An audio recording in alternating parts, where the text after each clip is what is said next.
नमस्कार, स्वागत है आप सभी का 69,000 शिक्षक भर्ती महत्वपूर्ण अपडेट के साथ आप सभी के बीच में उपस्थित हो। साथ ही साथ बात करेंगे यहाँ पर 68,500 शिक्षक भर्ती मामला, जिला आवंटन का हो, 30-33 का हो, 5% आरक्षण का हो और साथ में 12,460 शिक्षक भर्ती। एक निवेदन है आप सभी से कि वीडियो को आप सभी पूरा जरूर देखा करिए ताकि कोई भी आपके मन में सवाल हो, क्योंकि बहुत सारी बातें होती जो वीडियो स्किप करने से आपको पता नहीं चल पाते हैं। तो जहाँ तक भी आपको जो भी पार्ट आपको काम का लगे, लेकिन उतना पार्ट आप बिना स्किप किए पूरा ज़रूर देख लिया करें। और एक निवेदन आप सभी से और भी है कि आप सभी प्लीज़ वीडियो को लाइक कर दिया करें। किसी भी तरह की नकारात्मक, भ्रामक, फर्जी खबरों से अपने आप को परेशान न होने देना भी आप सभी की जिम्मेदारी होती है। सही ऑथेंटिक न्यूज़ आप देखें और अपने स्तर से भी आप स्वयं पहले विचार कर लिया करें। और यहाँ पर हमारा दोस्तों इशारा साफ साफ है कि 6800 की नियुक्ति में जो बीएड बीटीसी को लेकर एक नया विवाद सामने आने वाला है या आ रहा है, जिसमें प्रेयर हमने आप सभी को दिखाया था, तो इसके बारे में बात करेंगे। कोई भी यहाँ पर ग्राउंड लोकस नहीं बनता है। बाकी नई शिक्षक भर्ती के जो अभ्यर्थी हैं, आज से नहीं बहुत पहले से, और जब से 6800 लिस्ट आई है उनको 6800 से क्या प्रॉब्लम है, क्या दिक्कत है, अब हमें नहीं पता। हम तो खुद नई प्राथमिक शिक्षक भर्ती के लिए कई बार बात कर चुके हैं, चाहे ट्विटर कैंपेन हो, 200-250 ट्वीट्स रिट्वीट्स मैं अकेले कर देता हूँ नई प्राथमिक शिक्षक भर्ती के लिए। इसका मतलब ये थोड़ी होना चाहिए कि हम 6800 किसी आरक्षण पीड़ित अभ्यर्थियों की लिस्ट है तो उसका हम विरोध करें। किसी का अगर हम मनोबल बढ़ा नहीं सकते, किसी का साथ नहीं दे सकते, तो कम से कम हम उनके खिलाफ क्यों जा रहे हैं। सरकार के पास लाखों खाली पद हैं, केवल बेसिक के, प्राथमिक के।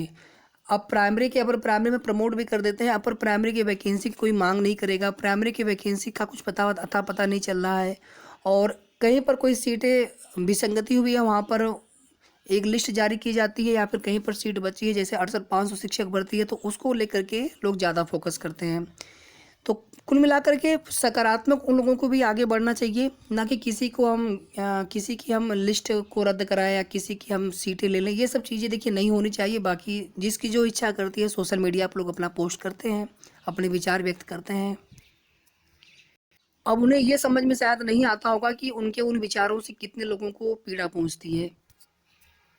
सबसे पहले यहाँ पर हम कॉज लिस्ट दिखा दें 24 मई वाले। ये आ गई थी, कल ही आ गई थी, 13/156 of 2020 Mahendra Pal and others. 24 मई को ये केस लगा हुआ है। पहली हियरिंग आप देख सकते हैं 8 अगस्त 2020 की, और धीरे धीरे जो है अगस्त 2022 आने वाला है। तो 2 साल से लगभग यहाँ पर देखेंगे कोर्ट में मैटर चल रहा है, लेकिन अभी तक मामले का निस्तारण पूरी तरह से नहीं हो सका है। कोर्ट नंबर 4 में मामला लिस्टेड है और सीरियल नंबर 307 का मतलब है कि एडिशनल में है ये, इसको आप 7 मान के चलिए, सीरियल नंबर 7 है ये, एडिशनल का 307 सीरियल नंबर है, एडिशनल में मामला लगा हुआ है। मामला जो है फाइनल होने की कगार पर है, और एडिशनल या फिर अनलिस्टेड में, लिस्ट में आप एडिशनल टाइप में आपका जो मामला लगा हुआ है, और जस्टिस रोजन राय सर की बेंच में ही आपका मामला लगा हुआ है। अगर एडिशनल मामले पहले उठा लिए जाते हैं, जैसे आप देखेंगे कि बीएड बीटीसी वाले मामले पर सुनवाई हो रही थी, जस्टिस सिद्धार्थ सर थे, उन्होंने पहले एडिशनल के ही मामले उठा लिए, बाद में फ्रेश केस सुन रहे थे, तो फिर नंबर जल्दी आ जाएगा 11 बजे तक। और अगर पहले फ्रेश केसेस, उसके बाद अगर एडिशनल मामले उठाए जाते हैं तो 12 बजे के बाद नंबर आएगा। इसके बाद देखेंगे साथियों, आरक्षण मामले का हल निकलना चाहिए और न्यायोचित निस्तारण होना चाहिए। और इसी बीच आप देखेंगे 6800 चयनित अभ्यर्थियों को नियुक्ति पत्र देने के लिए यहाँ पर कमलेश पासवान जी की तरफ से एक पत्र लिखवाया गया है माननीय मुख्यमंत्री जी को। 20/5/2022 की डेट पड़ी है। इसके अलावा और भी ज्ञापन कार्यक्रम किए जा रहे हैं। इको गार्डन में धरना चल ही रहा है अनवरत, आप सभी जानते हैं। हर संभव कोशिश की जा रही है, प्रयास किया जा रहा है। या तो साथियों 24 मई को मामला फाइनल हो जाए, या फिर 24 मई के बाद फिर तुरंत जो है डेट लगे, 1-2 दिन बाद की डेट लगे, और हर हाल में ये मामला, गर्मी की छुट्टी जून में हो जाएगी, कोर्ट बंद हो जाएंगे, फिर अगली डेट सीधे जुलाई की लग जाएगी। तो हर हाल में साथियों ये मामला 24 मई को ही फाइनल हो जाए, इसके लिए हमें प्रयास करना है।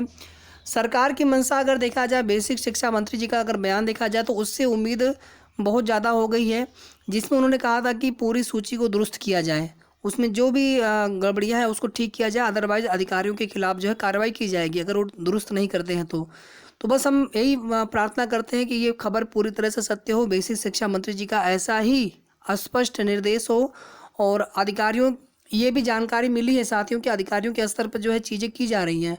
और इसमें देखिए जो लोग अभी चयनित हैं गलत तरीके से, आप उनकी नियुक्ति रखिए कोर्ट के आदेश पर, कौन मना कर रहा है, लेकिन अभी आप 6800 को तुरंत आप नियुक्ति दीजिए उन पदों के सापेक्ष।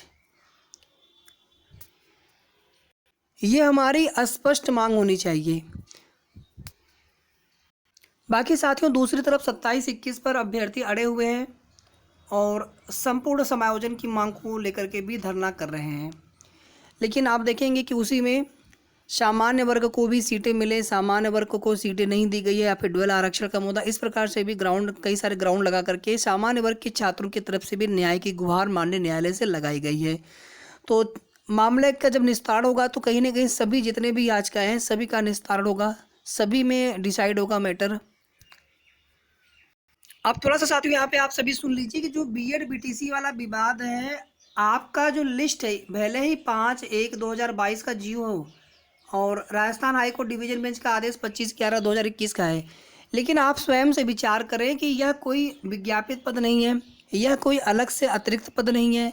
अगर कोई विसंगति बाद में दूर की जाती, जैसे कोई भर्ती बहुत पहले से चल रही है लेकिन कुछ कोर्ट मैटर है, कुछ बाद में उसमें फैसला आया, या फिर आयोग की रिपोर्ट है उसमें उस विसंगति को दूर करने का प्रयास किया गया, तो फिर इसे कोई नया पद जोड़ा हुआ नहीं माना जाएगा। ये 69,000 शिक्षक भर्ती का ही पार्ट है 6800। इसलिए मेरे हिसाब से 1% भी यहाँ पर लोकल ग्राउंड, 1% क्या बल्कि आप 0% भी नहीं है, ठीक है, माइनस में आप उसको लेके चले जाइए। जिसका कोई ग्राउंड नहीं, बल्कि दिक्कत उनको ही होगी, उनको ही जो है कोर्ट से उनको ही वहाँ पे लताड़ लगाई जाएगी कि आप क्यों इनको मतलब परेशान कर रहे हैं, ये कौन सा ग्राउंड यहाँ पर लेकर के आप आ गए, ऐसा होगा। तो देखिए मैं किसी को ये नहीं कह रहा कि कौन क्या करा, कौन अपने निजी स्वार्थ के लिए, लेकिन आप सभी को भी सजग रहना होगा और सभी को यहाँ पे सजग रहना होगा। इसके बाद देखिए बात करेंगे हम लोग यहाँ पर 68,500 शिक्षक भर्ती जिला आवंटन का मामला है 2908 का। अभी तक इन शिक्षकों को जो है आवंटन नहीं हो सका है, यानी उनकी फाइनल जो है नियुक्ति ज्वाइनिंग मतलब जहाँ पे होना चाहिए पोस्टिंग नहीं हो पाई है, और ये लोग भी इको गार्डन में धरना दे रहे हैं। इसके बाद देखेंगे 30-33 वाले मामले पर कोर्ट में जो है प्रॉपर सुनवाई हो नहीं पा रही है। 5% वाले पर गवर्नमेंट ने अभी तक फैसला नहीं लिया। 12,460 में सरकार का प्रपोजल आना है, कोई भी अपडेट नहीं मिल पा रही है। धरना देने को मजबूर है अभ्यर्थी लखनऊ में। किसी भी प्रकरण को लेकर के सरकार हो, चाहे उनके मंत्री जी हों, चाहे विधायक हों, चाहे जो भी अधिकारीगण हों, सभी की सम्मिलित जिम्मेदारी बनती है। आखिर आप अगर जनता की अगर पीड़ा नहीं समझते हैं, या फिर जो पीड़ित हैं अगर आप उनकी न्याय की बात अगर आप नहीं समझते हैं, न्याय अगर आप नहीं मिलता है उनको समय पे, या फिर बहुत देर से मिलता है, या फिर मिल ही नहीं पाता है, तो फिर सारे जो भी आपके वादे हैं, जो भी आपके संकल्प हैं कि हम जो है सर्व समाज को सुखी बनाए, तो किस प्रकार से संभव होगा। तो योगी जी से बस इतना ही निवेदन है कि सभी प्रकरणों का अतिशीघ्र निस्तारण किया जाए, न्यायोचित तरीके से सभी को न्याय मिले। आगे भी निरंतर हमारे चैनल के माध्यम से आप सभी के मुद्दे को उठाया जाएगा। तो फिलहाल इस वीडियो के माध्यम से इतना ही। वीडियो को आप सभी प्लीज़ लाइक शेयर कर दिया करें, और सबसे पहले अगर अभी तक आपने चैनल को सब्सक्राइब न किया हो तो ज़रूर सब्सक्राइब कर लें। धन्यवाद।